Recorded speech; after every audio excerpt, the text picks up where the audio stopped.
Sebanyak 35 orang panitia pengawas lapangan atau Panwas Kelurahan resmi dilantik Panwaslu Kota Pagar Alam.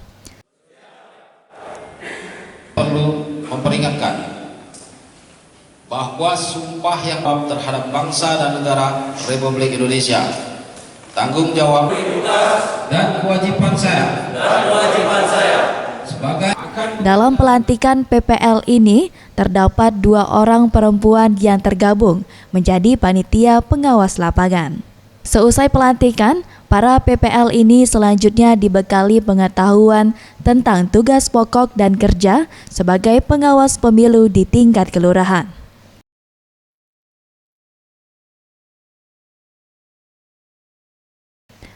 PPL yang baru saja dilantik ini diharapkan dapat bekerja secara profesional dan menjaga netralitas dalam pilkada nanti.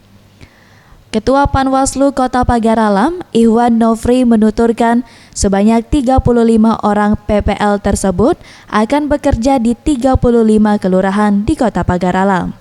Ia menegaskan bahwa PPL harus bekerja secara profesional dan menjaga netralitas sebagai pengawas pemilu.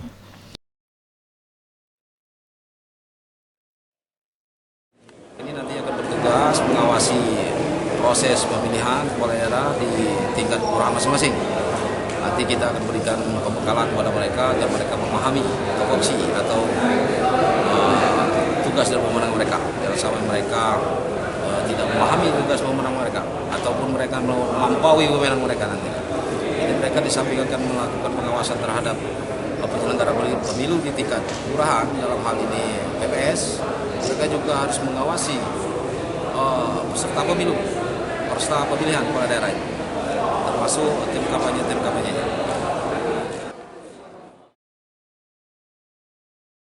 Zulfikri, Sriwijaya TV.